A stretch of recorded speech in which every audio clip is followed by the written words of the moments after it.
Alright, so here's a really quick introduction into what you're going to do. This, I think, is going to be the simplest of the responses I'm going to ask. As you maybe figured out, you're going to do a couple of these every week until the end of the semester, either one or two. At the end of every week, I would like you to turn this document in so I can read things over.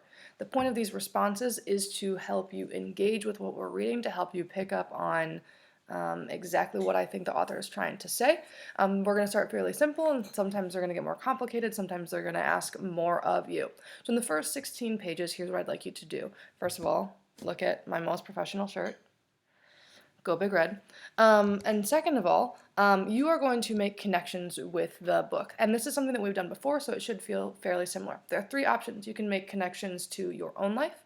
You can make connections to a broader world, aka like Earth, anything in your own life or in Holland or in the world or in history or in 2020 that you think this book resonates with, or you can make a connection to another book or movie that you have watched or seen. The point of this is to keep your brain engaged as you read, to keep thinking about how does this book apply to my own life or to the world in general. This is a really important skill to have, and so don't treat this just as a hoop to jump through. This is not something that you should do once and then be done with.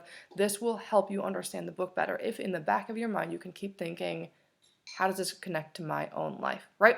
So I might be reading Harry Potter and I might come across a part where Neville Longbottom has to choose if he's going to like stand up to his friends or not. And that might apply to my life because I can think of moments where like my friends have been doing something wrong and I realize that like I have not done that, right? There is something they can learn even in like a goofy book that was written for 11-year-olds.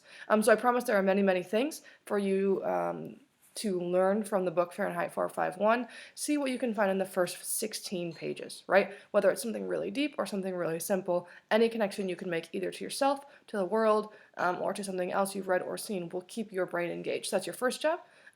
Share a couple of those things, reflect on them a tiny bit. This first one can be pretty short. A short paragraph, no longer than like 5 or 6 sentences, and then we will go from there. Let me know what questions you have. There's your explanation.